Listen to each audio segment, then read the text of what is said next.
पहला छंद हम मंगलाचरण के रूप में पढ़ेंगे।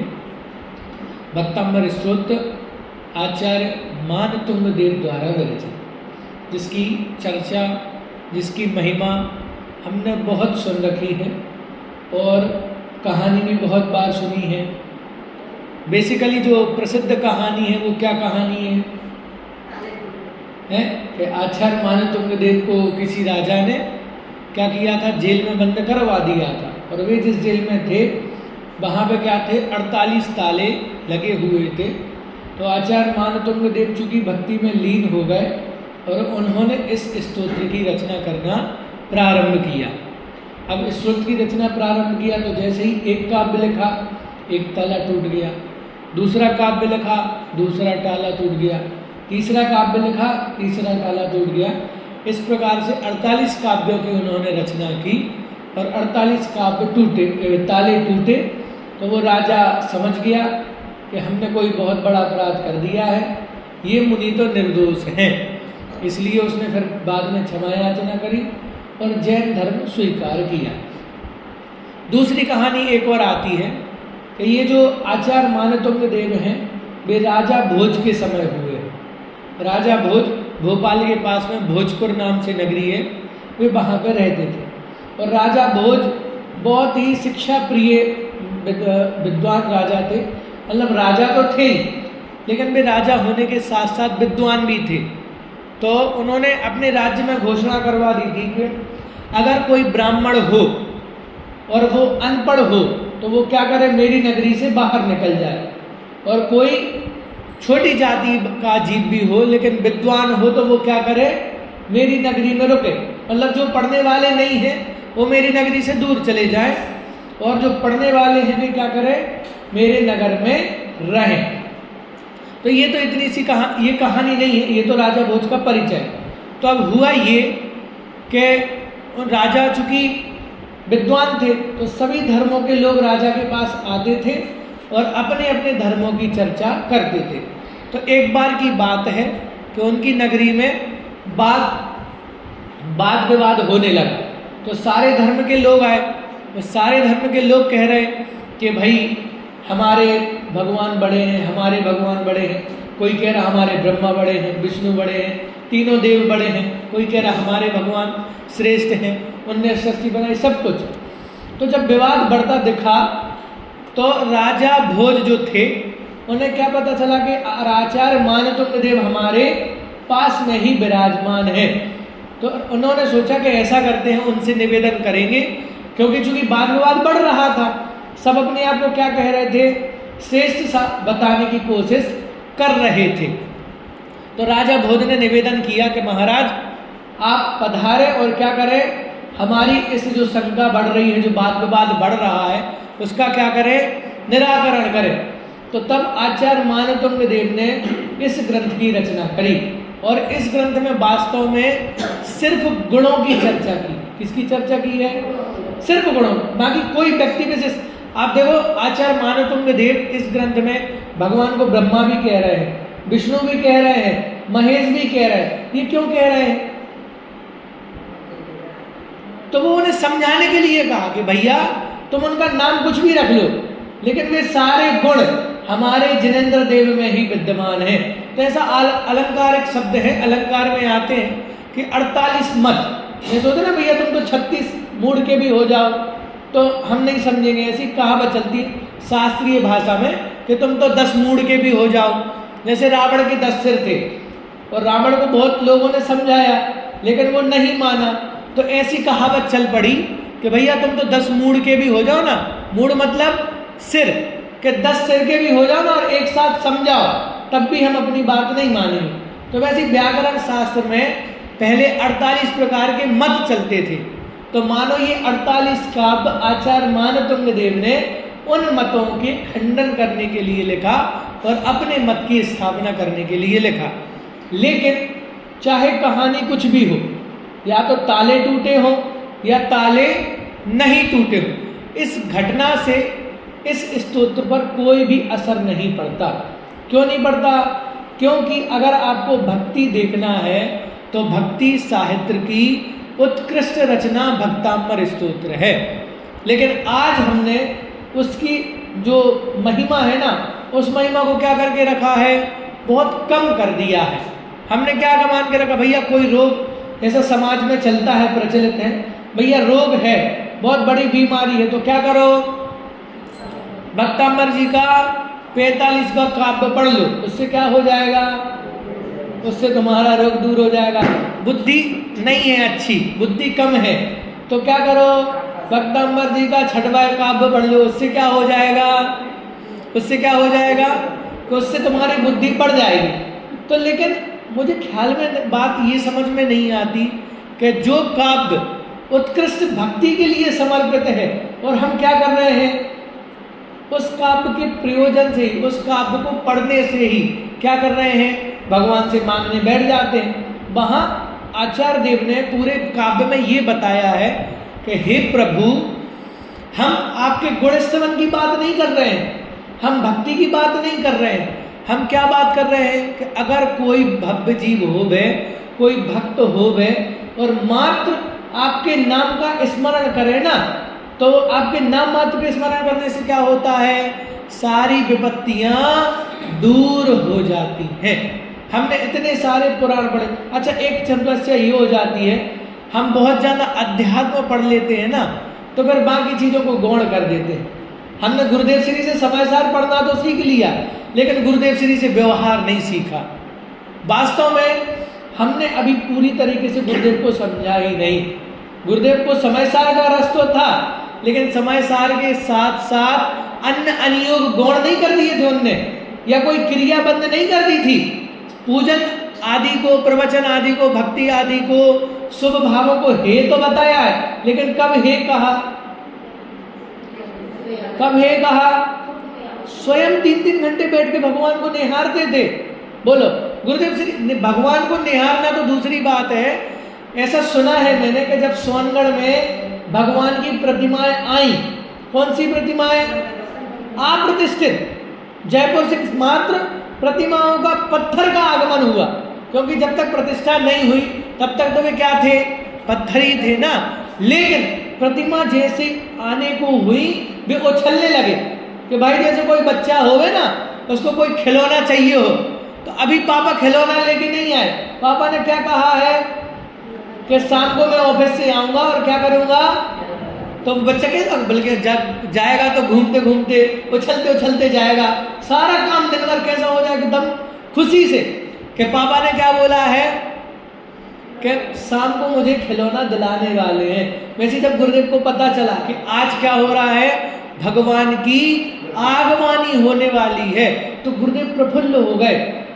मतलब आप मानोगे बेबी बच्चे बन गए कि आज 3 लोग, क्योंकि भगवान थे नहीं ना, भगवान का विरह था, वहाँ मंदिर तो थे नहीं। स्टार ऑफ इंडिया में खाली खंडर था, वो तो आज स्टार ऑफ इंडिया बना गुरुदेव की वजह से, लेकिन जब गुरुदेव थे तब तो वो खाली खंडर ही था ना।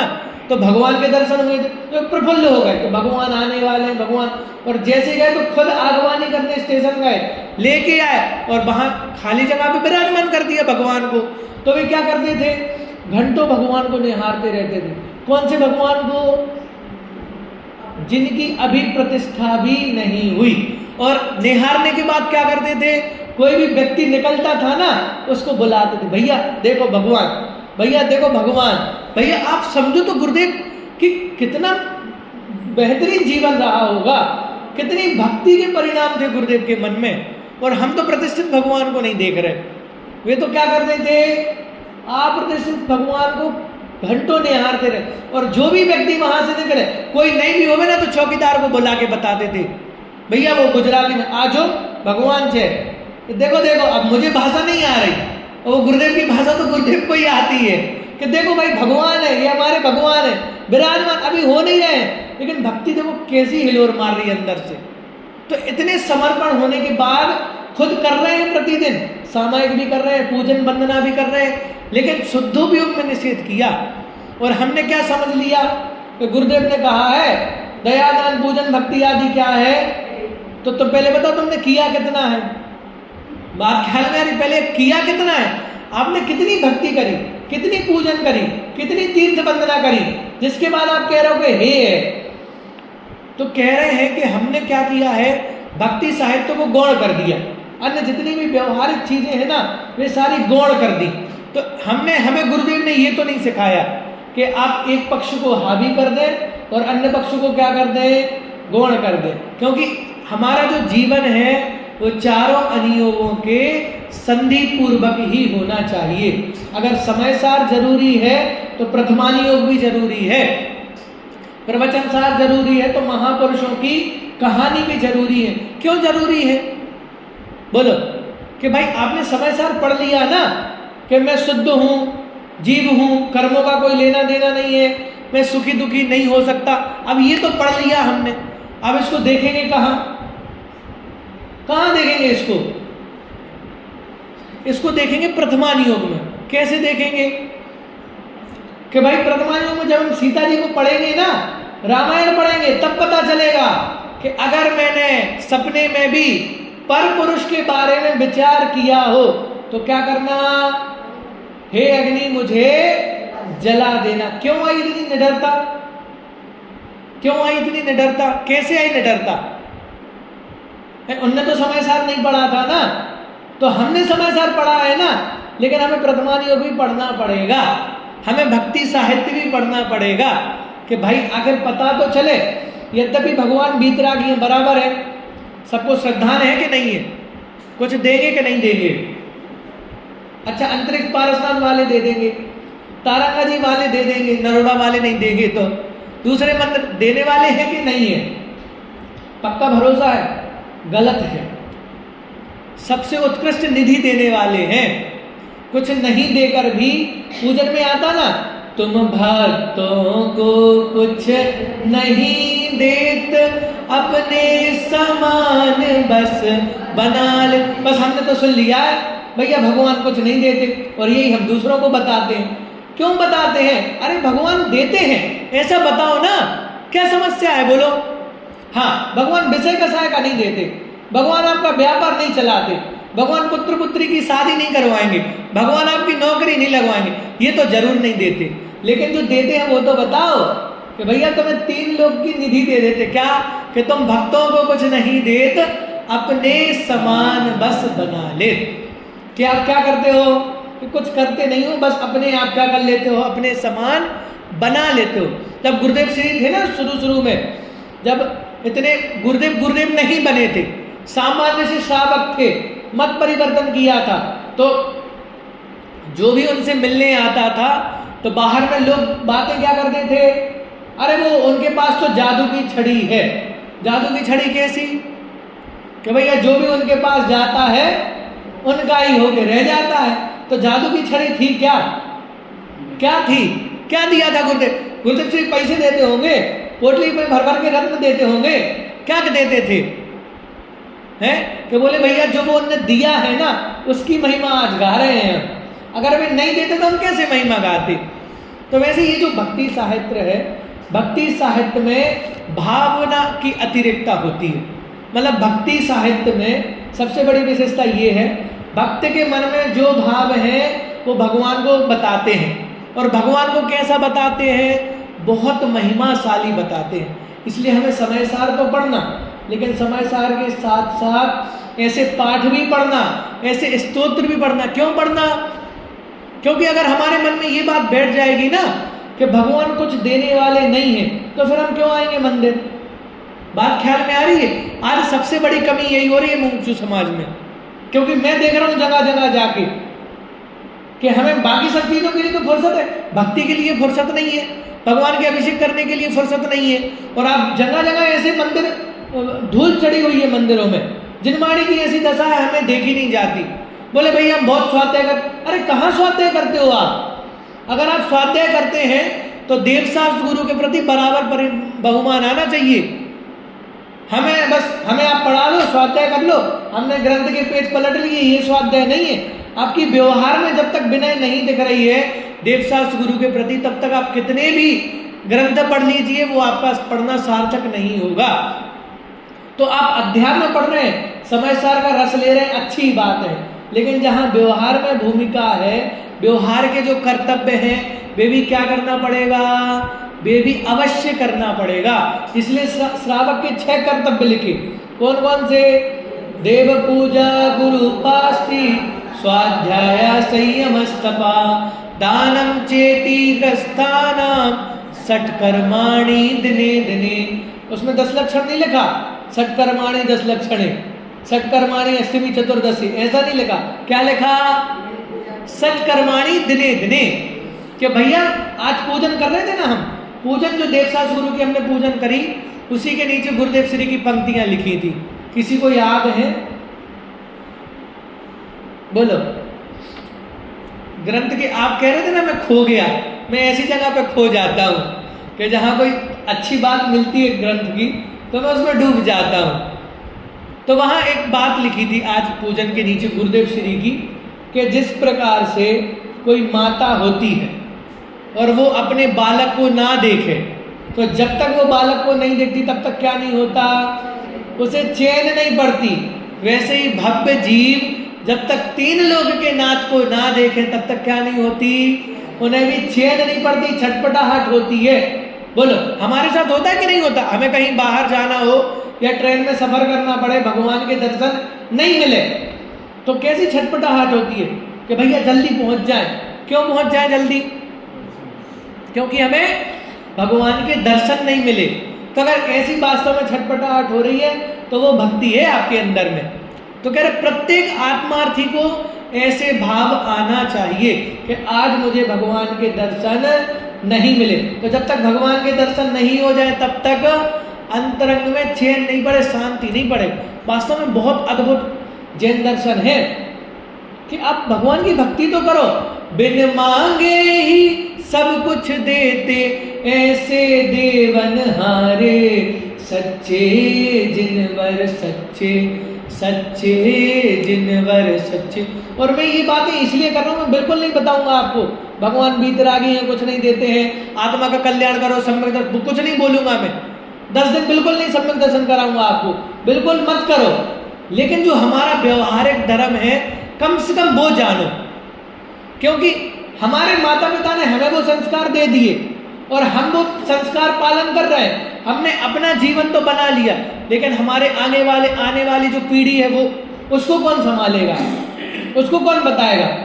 अच्छा हमारी ये आप लोग बड़े हैं इसलिए मैं आपस में एक सजेशन दे रहा हूँ, बुरा मत माने, है ना। जो नई पीढ़ी अगर मंदिर आती है, 10 दिन भी आती है ना, तो कभी भी उसको टोको मत कि ये मत करो वो मत करो। आ रहा है ना, करने दो, गलती कर रहा है करने दो, क्योंकि तुम भी सीख के नहीं आए थे, तुमने भी क्या किया है, यहाँ आके सीखा है ना। हमारे माता पिता ने हमें सिखाया है ना कि भैया भगवान का प्रक्षाल कैसे करना, उनकी विनय कैसे करना, मंदिर में कैसे प्रवेश करना। तो जब भी कोई नया व्यक्ति आए तो क्या करो, टोकना बंद कर दो कि भाई तुम आओ। उससे क्या होता है कि जैसे तैसे तो वो व्यक्ति समय निकाल के आता है मंदिर में कि मैं आके क्या करूंगा, भगवान की पूजन करूंगा, अभिषेक करूंगा, कुछ भी करूंगा। और आते ही साथ हम क्या कर देते हैं, टोक देते हैं, भैया तुमने धोती दुपट्टा अच्छे से नहीं पहना, तुम छिप तो नहीं गए हो, तुम्हें अभिषेक करना नहीं आता है। बात ख्याल में आ रही है? कहने का मतलब ये है अगर हम पॉजिटिव तरीके से रखेंगे ना तो वे जुड़ेंगे। इसलिए हमने समय सार बहुत पढ़ लिया, बहुत रस आ गया समय सार जी का, लेकिन अब हमें व्यवहारिक होकर चलना है, क्योंकि पुरानी पीढ़ी ने हमें जो संपत्ति सौंपी है ना, अब हमें क्या करना है, आगामी पीढ़ी को सौंपना है। तो वो बहुत बड़ी जिम्मेदारी है। और आजकल के बच्चे मोबाइल वाले हैं, सब स्मार्टफोन वाले हैं, सबको बातें समझ में नहीं आती कि पहले तो मोबाइल नहीं चलते थे, तो हमें दादा दादी होते थे, तो हम दादा दादी के पास जाते थे, वे हमें कहानियां सुनाते थे, महापुरुषों के बारे में बताते थे। आज किस बच्चे को समय है दादा दादी के पास बैठने के लिए? बोलो मोबाइल चल गए हैं। तो छोटे एन के प्रकार जैसे बने तैसे क्या करना चाहिए, बच्चों को नई पीढ़ी को जोड़ना चाहिए। और यही बताओ कि भैया तुम्हें टेंशन हो रही है ना, टेंशन हो रही है, क्या करो, क्या करो, मंदिर होके आओ, मंदिर होके आओ। और ये बिल्कुल प्रैक्टिकल बात है। कितनी भी भारी समस्या हो, कितनी भी बड़ी टेंशन हो, बस आप क्या करो, पैर प्रक्षालन करो और भगवान को आके देखो। मैं लिख के दे रहा हूं, आपकी सारी चिंता गायब हो जाएगी जब आप भगवान की दृष्टि करेंगे। हम क्यों नहीं बताते ये बात बच्चों को? हम बस बता देते आत्मा अलग है, कर्मों से भिन्न है। बात ये मैं इसलिए कह रहा हूं क्योंकि ये भक्ति भी जरूरी है, भगवान की महिमा भी जरूरी है। हम कह देते कुछ नहीं देते, कुछ नहीं देते, तो बच्चों को यही लगता है कि जब कुछ देते नहीं है तो हम क्यों जाएं। बात ख्याल में आ रही है? जो आज का माहौल चल रहा, पहले बहुत सीधे लोग होते थे, नहीं जानते थे, लेकिन आजकल के बहुत बच्चे स्मार्ट हो गए। छोटे छोटे से बच्चे प्रश्न करते हैं कि मंदिर जाना तो क्यों जाना, मंदिर जाने से क्या होगा, रात में नहीं खाना तो क्यों नहीं खाना, क्या प्रॉब्लम है। समझ, जैसे अब बच्चों की बात नहीं कर रहा हूं मैं, मेरे दोस्तों की बात कर रहा हूं जिन्होंने शास्त्री नहीं करी। उनसे कहा कि भैया रात्रि में भोजन नहीं करना, तो उन्होंने पूछा अच्छा एक बात बताओ क्या समस्या है, अगर हम रात्रि में भोजन करेंगे तो क्या मैंने कहा भैया अंधेरा हो जाता है। तो बोला एक काम करो, हम ट्यूबलाइट जला के खा लेंगे। ट्यूबलाइट जलाएंगे तो वो दिन से ज्यादा उजेला होता कि नहीं होता? मैंने बोला नहीं, ट्यूबलाइट में बराबर उजेला नहीं आता।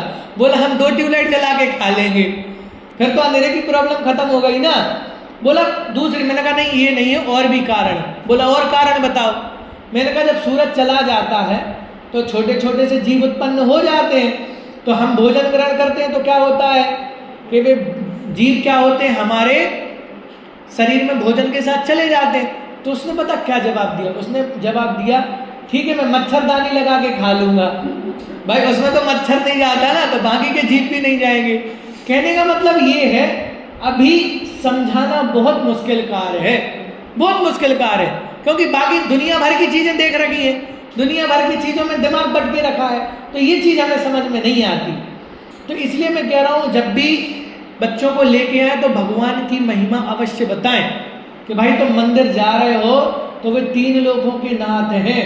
और 3 लोक के नाथ कैसे हैं कि 100 इंद्र उनके समक्ष कैसे हैं कि एकदम गुरुदेव श्री की भाषा में बोले तो गड़धर कैसे खड़े रहते हैं, पिल्ले के जैसे लिखा ना गुरुदेव श्री ने कि भाई जैसे वो पिल्ला रहता है वो खड़ा रहता है ऐसे विनम्रता से, वैसे ही गणधर देव भी क्या करते हैं, तीर्थंकर भगवान के सामने हाथ जोड़े खड़े रहते हैं।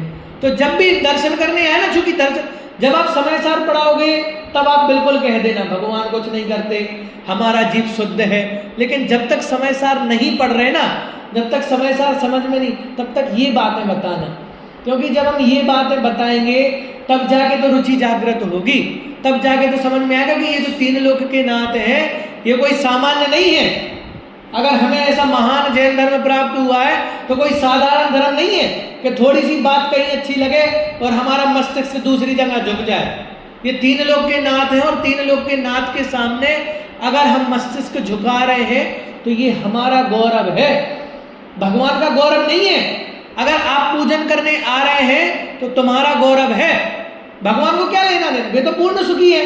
तुम एक पूजन कम करोगे कल तो क्या हो जाएगा, बोलो 5 भगवान बैठे हैं ना वेदी पे, 4 को अर्घ्य समर्पित करो, 1 को नहीं करो तो 1 को अर्घ्य समर्पित नहीं करोगे तो क्या होगा कि भाई उनके सुख में 1% भी फर्क नहीं पड़ेगा, क्योंकि वे पूर्ण सुखी हैं। लेकिन अगर हम 1 अर्घ्य कम समर्पित करेंगे तो हमारे उपयोग का घात होगा कि भैया हमारी असावधानी इतनी थी कि हमने 1 अर्घ्य क्या कर दिया, भगवान का कम कर दिया या भूल गए। बात ख्याल में आ रही है? तो जब भक्ति की बात आती है तो पूर्ण रूप से व्यवहारिकता आती है कि हम अध्यात्म के तो हैं, अध्यात्म का बहुत रस है, अध्यात्म सीखने की आवश्यकता नहीं है। मुमुक्षु अगर कोई व्यक्ति होवे ना और मुमुक्षु परिवार में जन्म होवे तो उसको अध्यात्म सीखने की आवश्यकता नहीं होती, क्योंकि उसको वातावरण ही वैसा मिलता है, लेकिन व्यवहार सीखने की आवश्यकता होती है। तो ऐसी भक्ति की बताने के लिए, जिनेंद्र भगवान की उत्कृष्ट महिमा बताने के लिए आचार्य मानतुंग देव ने भक्तांबर स्तोत्र लिखा। और क्या लिखा है इसमें, देखो पहली लाइन, भक्तांबर प्रणति मौलिमणि प्रमाणा उद्योतकं दलित पापतमोभिताना सम्यक् प्रणम्य जिनपादयुगं युगादा अवजरे पततांजनाना। पहला शब्द लगा भक्तांबर, यद्यपि इसका दूसरा नाम है आदिनाथ स्तोत्र। आदिनाथ स्तोत्र क्यों है? यद्यपि उन्होंने नाम नहीं लिखा, लेकिन फिर भी लिखा ना युगम युगादा, कि इस युग के आदि में। तो इस युग के आदि में कौन हुआ है? यद्यपि 24 तीर्थंकर आदिनाथ होते हैं। कैसे होते हैं बोलो जरा? आदिनाथ किनका नाम है? पहले तीर्थंकर का? गलत जवाब। आदिनाथ 24 तीर्थंकरों का नाम है। वो तो उनको आदिनाथ कहते हैं, क्योंकि बाकी 23 तीर्थंकर भी कैसे हैं? वे भी आदिनाथ। क्यों है आदिनाथ? क्यों है आदिनाथ? क्योंकि वे धर्म की संस्थापना करते हैं, तब तो तीर्थंकर का अवतार होता है। 24 होते हैं, अगर आदिनाथ से ही चलता तो फिर 23 क्यों होते? और बात ख्याल में आ रही कि नहीं आ रही? कहने का मतलब ये है कि एक तीर्थंकर के बाद पुनः जब दूसरे तीर्थंकर होते हैं तो पुनः धर्म की स्थापना होती है, पुनः जीव को मोक्ष मार्ग मिलता है। क्योंकि एक तीर्थंकर निर्वाण चले गए और उनके जाने के बाद बहुत हजारों वर्ष बीच में रहते हैं, तो हजारों वर्षों तक वो परंपरा नहीं चलती। यद्यपि धर्म का विक्षोभ नहीं होता, सिर्फ 9वें से 15वें तीर्थंकर के बीच में हुआ है धर्म का नाश। कितनी बार? कितनी बार है? 7 बार कि 27 बार? 7 बार। तो 7 बार वो धर्म की विच्युति हुई, बराबर है 9 से लेके 15, इसलिए वो शांतिनाथ भगवान है ना, तो वो फिर उनका विशेष महत्व है वहां। तो बात क्या कर रही थी, चल रही थी यहाँ पे, आदिनाथ स्तोत्र इसका दूसरा नाम है, लेकिन सभी तीर्थंकर आदिनाथ हैं, क्योंकि सभी तीर्थंकर क्या करते हैं? मोक्ष मार्ग का पुनर्स्थापना करते हैं, पुनः जीवों को मोक्ष मार्ग में लगाते हैं। तो आदिनाथ तो आदिनाथ हैं, लेकिन अजितनाथ भी आदिनाथ है, महावीर भी आदि। भगवान के 1008 नाम है ना, तो 24 तीर्थंकरों के सबके 24 नाम है। मतलब आदिनाथ, अजितनाथ भी है, संभवनाथ भी है। बात ख्याल में आ रही है? नामों की अपेक्षा से कह रहे हैं। और नाम भी क्यों बढ़ते हैं? क्योंकि वे गुणों की अपेक्षा से। तो सभी तीर्थंकर में समान गुण हैं। अच्छा, इसका वो भी है जो वैज्ञानिक दृष्टिकोण है इसका, ज्योतिष के अनुसार 24 ही तीर्थंकर क्यों होते हैं? बोलो, 24 तीर्थंकर ही क्यों होते हैं? क्योंकि प्रत्येक काल में जो ग्रहों की स्थिति है ना, वे ग्रह 24 बार ही एक स्थान पे आते हैं। मतलब जो उत्कृष्ट दशा होती है ना ग्रहों की, तो वे जो ग्रह है जो परिवर्तन करते हैं, घूमते रहते हैं, वे एक काल में, एक जो पूरा काल है ना कल्पकाल, तो कल्पकाल अगर लेंगे तो 2 बार आ जाएंगे, 2 24 ही हो जाएंगे। तो एक जो आधा कल्पकाल है उसमें 24 बार ही एक स्थान पर, मतलब सर्वोत्कृष्ट गति में आते हैं। और जब भी ग्रह एक गति में आते हैं तब ही तीर्थंकरों का अवतार होता है। बात ख्याल में? ये तो थोड़ा ज्योतिष से रिलेटेड किया, तो ऐसी बात है। और चूंकि ये तो बाहर के समझाने के लिए कहा, लेकिन अनादिकाल से 24 तीर्थंकर की परंपरा चली आ रही है, तो वो ऐसी परंपरा चली आ रही है, 24 ही होंगे। तो यहाँ चर्चा चल रही है भक्तांबर स्तोत्र की, और भक्तांबर स्तोत्र का दूसरा नाम क्या कहा? आदिनाथ भगवान की स्तुति। बालबोध भाग है ना, तो वहां दादा ने पाठ लिखा, बोले मम्मी, बच्ची और माता का संवाद है, बोले माता जी ये भक्तांबर स्तोत्र क्या है? तो फिर माता समझाती हूँ, तुम्हें नहीं पता? भक्तांबर स्तोत्र तो आदिनाथ भगवान की स्तुति है, इसमें आदिनाथ भगवान की स्तुति की गई है। तो बोले भक्तांबर नाम क्यों पड़ा? भक्तांबर नाम पड़ा पहले शब्द से, क्योंकि पहला शब्द क्या है? भक्तामर। क्या है? और बहुत सारे लोग भक्तांबर कहते हैं, समझ, लेकिन उसका नाम क्या है? भक्त अमर। क्या नाम है? मतलब जो पहला शब्द है वो क्या है? भक्त अमर। मतलब अमर किसे कहते हैं? अमर किसे कहते हैं? कि भैया जो मरता नहीं है उसको अमर कहते हैं सामान्य सी भाषा में। लेकिन इसका दूसरा अर्थ है देव। क्या अर्थ है? देवों को अमर क्यों कहा? बोलो, देवों को अमर क्यों कहा? क्या कारण है देवों को अमर कहने का? है? हाँ, बराबर। देवों को अमर इसलिए कहा जाता है क्योंकि जब एक देव जन्म लेता है और अपनी आयु पूरी करता है, उतने में हम सैकड़ों बार हमारा जन्म मरण हो जाता है, इसलिए वो आयु अधिक होने के कारण देवों को क्या कहा जाता है? दूसरा नाम अमर कहा जाता है। तो हे भगवान, आपके भक्त हैं। वे कौन है? भक्त है कि अमर है आपके भक्त। अमर मतलब कौन? के देव। जो चर्चा भी चल रही थी 100 इंद्र। कितने भक्त हैं उनके? 100 तो इंद्र है, लेकिन देव कितने हैं? देव कितने हैं? असंख्यात देव भगवान के सेवा में उपस्थित रहते हैं। ख्याल में वो जो हमने पढ़ा है कि जो अर्ध चक्रवर्ती होता है, अर्ध नारायण होता है, उसके कितने देव सेवा करते हैं? बोलो, पढ़ा नहीं पढ़ा? कितने देव सेवा करते हैं? चमर की बात नहीं कर रहा हूं अभी, वो तो चमर ढूंढते हैं।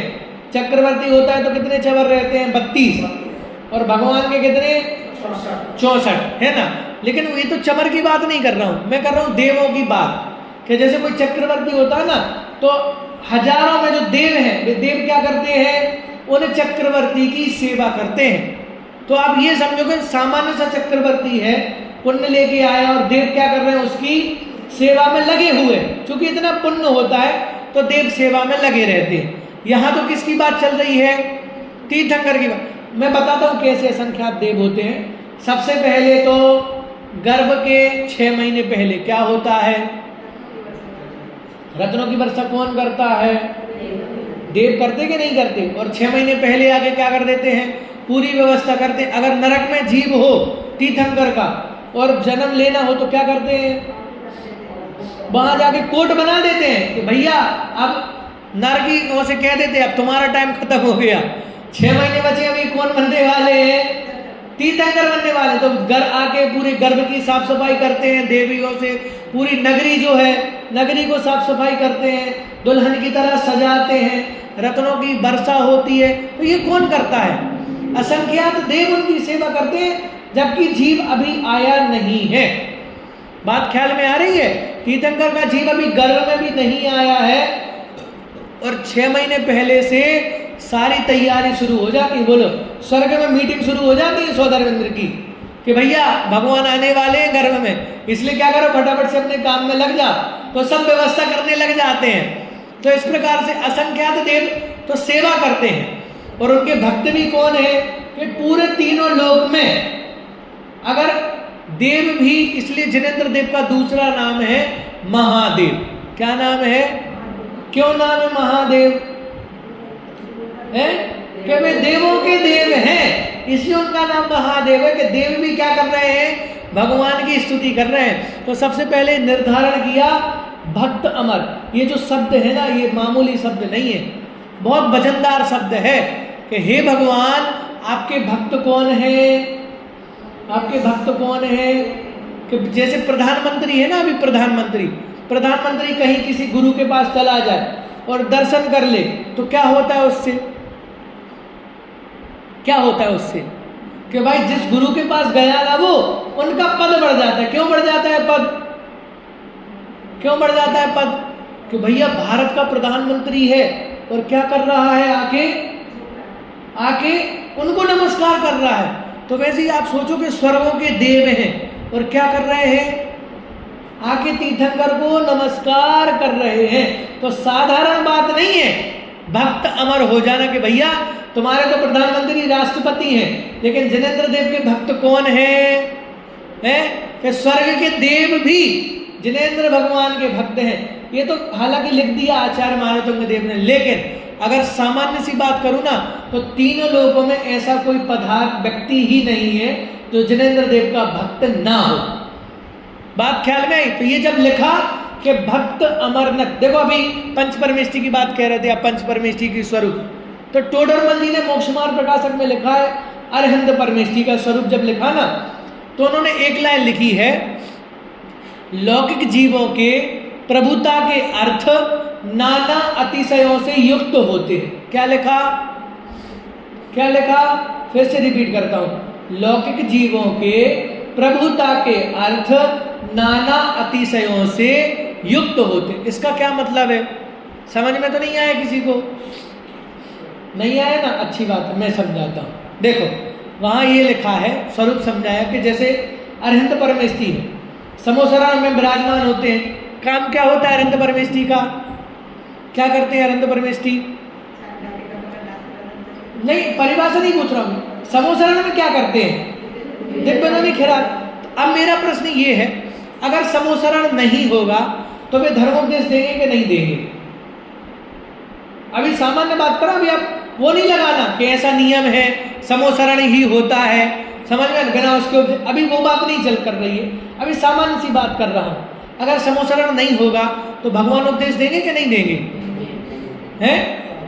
देंगे। अभी सामान्य बात चल रही, मैं कह रहा हूं ना, वो नहीं लगाओ तो उसके बिना संभव नहीं है, जनरल सी बात कर रहे हैं, अभी अपन डिस्कस कर रहे हैं। तो अगर नहीं होगा तो देंगे कि नहीं देंगे? देंगे। क्यों देंगे? क्यों देंगे उपदेश? कि भैया वो तो उपदेश अंतरंग से अपने आप दिव्य ध्वनि खिरती है, तो समोसरण में रहे और नहीं रहे उससे उन्हें कोई लेना देना नहीं है। समोसरण में होने के बाद भी समोसरण में स्वर्ण कमल से 4 अंगुल ऊपर अधर में विराजमान होते, इसका मतलब वे समोसरण को स्पर्श भी नहीं करते। तो समोसरण लगाने की क्या जरूरत है?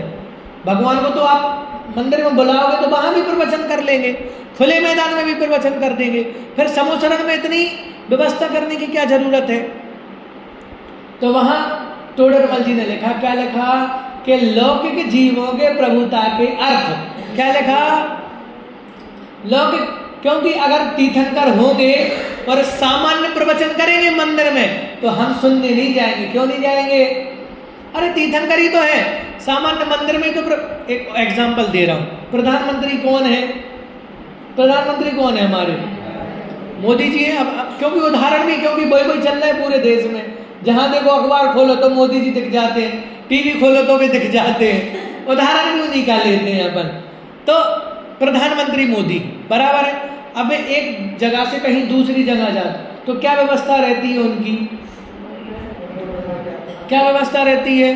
कि भैया उनका तो काफिला चलता है, सामान्य नहीं है, काफिला चलता है, 150 गाड़ियां होंगी, बॉडीगार्ड होंगे, तब तो क्या लगेगा हमें कि भैया प्रधानमंत्री आए। और मान लो उन्हें पता चले कि मोहित जी आए, नड़ौरा में प्रवचन कर रहे हैं, और वे अपने घर से ऑटो में बैठे और इधर प्रवचन सुनने आ जाए, तो हम खुद खड़े नहीं होंगे। क्यों नहीं होंगे खड़े? उनका भी भगवान जो है ऐसा ही माहौल है, अभी आगे के नहीं वो खैर बात नहीं कर रहा हूँ मैं। 15 दिन पहले लोग दौड़ते हो गए। हाँ नहीं, मैं वो बात नहीं कर रहा हूँ, मैं जो बता रहा हूँ वो समझो आप, ये भटकना नहीं है विषय से। मैं ये बता रहा हूँ कि अगर वे सामान्य ऑटो रिक्शा में बैठे और इधर आ जाए तो हम खुद खड़े नहीं होंगे। क्यों नहीं खड़े होंगे? भैया सामान्य व्यक्ति ही तो हैं, ऑटो रिक्शा में ही तो आ गए हैं। लेकिन जब वे 150 गाड़ियों के साथ, जैसा आपने कहा, अभी हमने देखा, जब वे 150 गाड़ियों के साथ निकलेंगे, आगे के जितने सिग्नल हैं वे सब क्लियर हो जाएंगे, हजारों पुलिस वाले खड़े रहेंगे, तब हमें क्या होती है? महिमा आती है। क्या महिमा आती है? कि भैया देश का सबसे बड़ा व्यक्ति आ रहा है। तो वैसे ही लिखा, टोडरमल जी ने समझाया कि भैया भगवान को कोई लेना देना नहीं है कि वो चौराहे में प्रवचन कर रहे हैं कि समोसरण में प्रवचन कर रहे हैं। लेना देना किसे है? लेना देना हमें है। जब हमें पता चलता है कि भैया समोसरण बना है, रत्नों से निर्मित है, मड़ियों के फर्ज है, इतनी बावड़ी है, इतना बड़ा वैभव है, तब हमें महिमा आती है।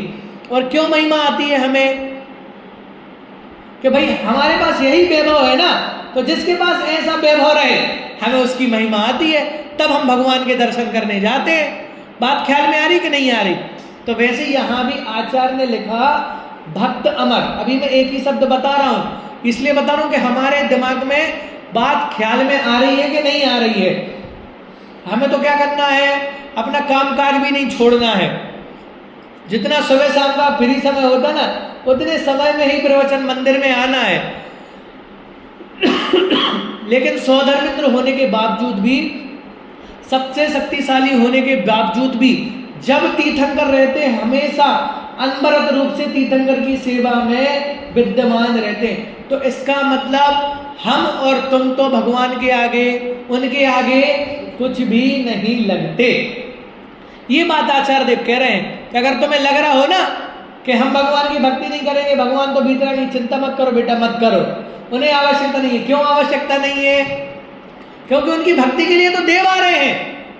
तो यहां बता रहे कि भक्त अमर, कि हे भगवान आप इतने महान हो कि आपके भक्त कौन हैं? देव। देव आपके भक्त हैं, देव आपकी सेवा करते हैं, देव आपकी वंदना करते हैं, देव आपके दर्शन करने आते हैं। कितने देव उपस्थित, कितने इंद्र उपस्थित रहते हैं? 100 इंद्र तो समोसरण में उपस्थित रहते ही, क्योंकि 100 इंद्र ही होते हैं। मतलब आप ये समझो, जैसे जो अमेरिका वगैरह में बैठक होवे ना, तो राष्ट्रों के प्रमुख को बुलाते हैं। जितने राष्ट्र के प्रमुख हैं, संयुक्त राष्ट्र सम्मेलन होता है, तो जितने अलग अलग बड़े बड़े देश हैं, उनके जो प्रधान हैं उनको बुलाते हैं। तो वैसे पूरे तीनों लोगों में 100 लोग ही कितने हैं? मोस्ट वीआईपी पर्सन है। और वे 100 लोग कैसे रहते हैं उपस्थित? हाथ जोड़ के खड़े रहते भगवान के सामने। तो आप ये समझो, तीनों लोगों के जो 100 पद हैं, इंद्र के पद हैं, सबसे बड़े पुण्यशाली व्यक्ति हैं, वे भी क्या कर रहे हैं? वे भी क्या कर रहे हैं? भगवान को। इसका मतलब हमारे भगवान छोटे नहीं है, मामूली नहीं है, साधारण नहीं है, 3 लोग के नाथ हैं। वे 100 धर्म कौन से? बोलो। कप्पा मर, बोलो गाथा है या नहीं है? बताओ। हाँ संख्या बताइए चलो।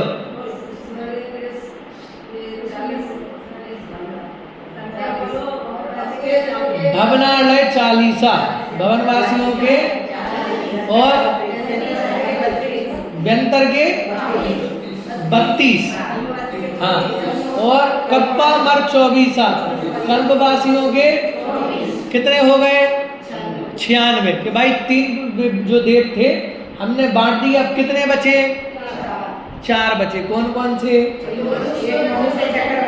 हाँ, के जो 4 प्रकार के देव है ना, तो 3 देव के तो हो गए, भवनालय 40, व्यंतर देवान होंती 32, कप्पा मर 24, के भवनवासी, व्यंतर और कल्पवासी, ये तो हो गए 3, इनके 96 हो गए। अब बचे 4, तो 4 में 2 अब देव बाकी थे, 2 देव बाकी थे ना, एक ज्योतिष जाति के देव, तो ज्योतिषी के 2, कौन कौन से? चंद्रमा, सूर्य। अब 98 हो गए।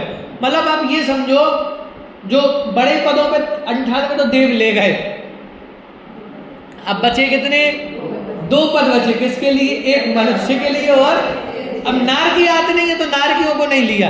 अगर नारकी भी आते होते तो उनकी भी कोई व्यवस्था होती, लेकिन नारकियों के महा पाप का उदय है कि उन्हें भगवान के दर्शन नहीं मिलते। 3 गति के जीव आते हैं, तो 3 गति के जीव में से 98% तो देव ले गए। अब 1% किसका बचा? नरक का, 1 का, और 1% तो 83 में कौन होता है? अष्टापद सिंह। कौन होता है? अष्टापद सिंह होता है। ये पूरा आजकल के समय में तो नहीं होते, लेकिन जो अष्टापद सिंह होता है वो सिंहों से भी कई गुना अधिक ताकतवर होता है। जैसे वो चर्चा आती है, 10 बकरियों की ताकत गाय में होती है, 10 गायों की ताकत एक बैल में होती है, 10 बैल की ताकत एक अश्व में, घोड़े में होती है, 10 घोड़े की ताकत एक हाथी में होती है, 10 हाथियों की ताकत एक सिंह में होती है। ऐसे 1000 अलग अलग करके है। तो वैसे जो सबसे शक्तिशाली होता है वो अष्टापद सिंह होता है। तो अष्टापद सिंह क्या है? वो इंद्र है। किसका इंद्र है? त्रियंचों का इंद्र है। त्रियंचों का प्रतिनिधित्व करने वाला। तो एक सीट उसके लिए होती है, और एक किसके लिए होती है? कि भैया मनुष्यों का राजा चक्रवर्ती। मतलब आप ये समझो, जितने भी वीवीआईपी पोस्ट होती है ना, वे सारे क्या करते हैं? भगवान के आगे हाथ जोड़ के खड़े रहते हैं। तो अगर तुम भगवान के दर्शन करने आ रहे हो तो तुम भी क्या हो गए? कि उन 100 के बराबर हो गए। क्यों बराबर हो गए? क्यों बराबर हो गए?